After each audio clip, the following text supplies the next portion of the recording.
people, long time. You know what? How long has it been? It's been a few weeks. Nah, in fact, a few months. It's been probably too long since I last did the Bleach review, and then there's been a lot of things that have like stopped me doing that and got in the way of me doing like the videos that I want to do and stuff, like such as if you guys saw my last channel update, like a very short video. Basically, I was telling you guys that, you know, I went for a job interview, and then basically bottom line is I got the job in it, so I'm going to be working over the summer full time.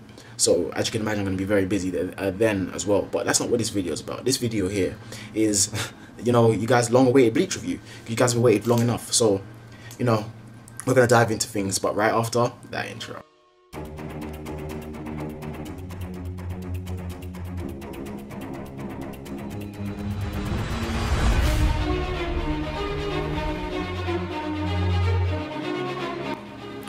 Alright guys, for those of my new subscribers who don't know me, it's your boy Shimigami X, aka your Captain X, your leader at Squad X and your president at Squad 00.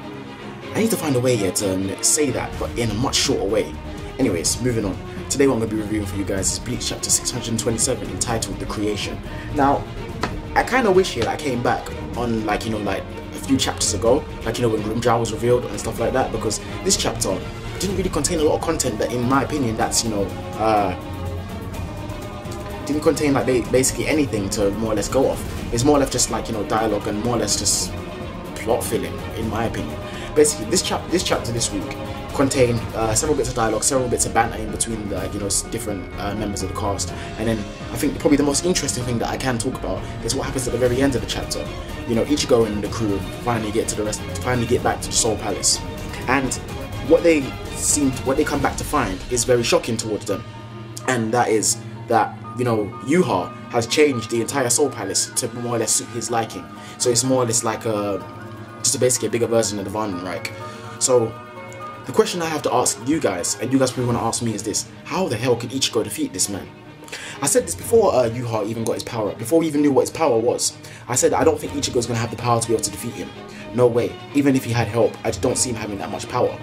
Yeah, all in all, we haven't seen his Bankai, but if you're going to compare Ichigo to anything like what he was against Aizen when his final gets to Attention Ichigo, it's still, even that form, as Yuha is right now, you can't touch him. I don't actually know how Kubo's going to go about him being defeated. I personally think Kubo's written himself into a corner, like in a sense, kind of what they did with Naruto, where Kishimoto made Madara so strong that he didn't actually know how to make him be defeated. I think that Kubo's going to have done a very similar job with Yuha. How the hell are you going to have him defeated? The only thing that I can see making somewhat of a difference is this: the fact that Haribel and Nanel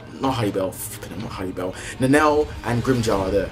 That's the only things that I can see that are going to make somewhat of a difference, because we discovered in several chapters ago that basically hollows are essentially poisonous to Quincy's. So with that in mind, when you have a hollow that is as powerful as Grimjar and as powerful as Nanel, obviously they've obviously powered up since the last time we saw them.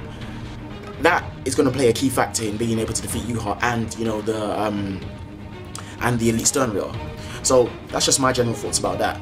Generally, this chapter was quite a mundane chapter, if I'm going to be honest with you. I wish that there was more for me to go off for, because as I'm scrolling through the chapter now, I'm reading it for about like maybe the third or fourth time. Actually, this is about the fifth time, to be honest with you. Yeah, there's not much to go off of. Yeah, there's a little part in the chapter where basically Ichigo handles the situation very well, basically telling Ruruka to, you know, just wait for him and protect Yukio. That was just basically showing Ichigo as growing up here, but then, you know, we have a little dialogue bit, like a comic relief section with Gonju saying that, oh yeah, you know, he hasn't really changed. But in fact, the matter of fact is that he actually has. Naturally, Ichigo's gotten older, and since he trained with the Royal Guard, there has been, like, you know, small premises of him showing maturity. But then the question I need to ask is this: from a reviewer standpoint, we all know that at the end of the day, the hero is going to have to end up defeating the final villain, which is Yuha. Just because Ichigo has matured a little bit, how does that then give him the abilities to be able to defeat Yuha? Do you understand? Yes, I think a lot has changed since we last seen Ichigo fight. He understands the full name of his own plateau, which actually contributes to a lot in terms of the series of Bleach. Because, you know, like, his attacks will be stronger, he knows more techniques, and on top of that, we haven't seen what his Bankai can do. We can only assume that he's at the level, or if not, like, slightly stronger than he was when he fought Aizen. But then, if you go things based off that power standpoint, seeing what Yuha is capable of and seeing what he's been able to do thus far, so to be able to basically change the reality around him, you know, now that he's absorbed the power of the Soul King, that is mad power. One thing that it's been very apparent in Bleach, that not a lot of reviewers or a lot of people will realize, is that power doesn't necessarily mean destructive capacity. Because you have power in the sense that you can be very powerful and you can blow things up, you can city blast, planet blast, all sorts. You could do like crazy destructive, your destructive capacity is huge. That's one way of looking at power. The second way of looking at power is the power to be able to create things, such as the Soul King. The Soul King we saw wasn't physically strong. You know, he didn't have any destructive capacity or any fighting capabilities for that matter. His powers were used to maintain the balance of souls between, basically, maintain the stability of the three realms, Mundo, Soul Society, and the world of the living. So, with that in mind, Yuha has now assimilated that power. Now that he's also assimilated that power, Yuha already had, you know, like, basically, strong fighting premise. Strong enough to be able to defeat what we know so far as to be the strongest Shinigami, which was, which basically, you know, the Squad Zero captain. For the life of me, I can't remember his name. It's been so long, I can't remember his name, but I do know his name, it's just escaping me. But with Yuha already had the fighting capabilities to be able to deal with somebody like that, then assimilating the power of the Soul King. Do you honestly think that Ichigo is going to be able to defeat him? Yes, you can argue for the fact that, you know, Ichigo isn't just a Soul Reaper. You know, he's part Hollow, part Quincy. Basically, he's a construction of all the beings that are in the Bleach universe. So with that in mind, Kubo's going to do something amazing, or like some kind of crazy explanation as to why Yuha's going to end up being able to be defeated in the end. Because as it is right now, it just wouldn't make sense. And I honestly believe it'd be bad story writing for Ichigo to be able to defeat Yuha as he is at this current stage, without him being weakened in some way, shape or form. Do you understand? That's just my general thoughts about that. I really wish there was more to talk about in this chapter, but this chapter was a pretty lackluster chapter. Sorry, I can't English. But anyways, I guess it's gonna wrap it up for this review. I'm gonna be having, like, you know, more reviews out more consistently now that I finished my uni assignments and I got a bit more free time. I start my job on the 1st of June all the way through to the 10th of July. So I'll do videos here and there, but like it won't be anything consistent. I'm just letting you guys know from now, so you can't say I didn't tell you. Obviously I'm gonna try my best to get them out because, you know, I like doing this stuff. I like making videos, and, you know, you guys enjoy watching my content. Like, and one thing I want to say before I go is I want to say thank you to all my subscribers, all of my new subscribers and all of my old dedicated subscribers, because I've been very inconsistent over the past, like, what, maybe 2-3 months since the beginning of this year, if I'm going to be quite honest.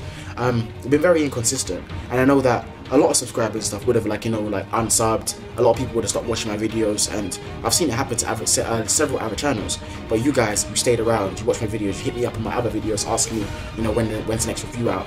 You ask me in messages like, you know, when's the next review out, what's going on with me. Sometimes you guys don't even ask me things like that. You guys just generally ask how I am, you know, and I appreciate that all the same. So I'm just gonna say, you know, thank you, and I really respect, like, you know, you guys for sticking around with me. And anyways, I'm gonna shoot off now. I'm not gonna go on hiatus for, like, you know, a long time again. It's not gonna be like, oh, I'm not gonna leave you guys waiting for, like, you know, 12 weeks without another video or something like that. I'll have another review out next week. There's just obviously a few things I need to sort out first, because, you know, I'm trying to benefit myself and trying to do me so that I can have a positive future. Because at the end of the day, that's why I've gone to university. Do you understand what I mean? But I believe I've rambled on enough, guys. I'm going to keep this video, you know, simplistic and short. It's your boy Shinigami X, aka Captain X, your leader, Squad X, and President Squad 00. I'm signing out, and always, I can't English. And as always, my people, take care and peace. And as I always say, keep it 99+1. And that's all.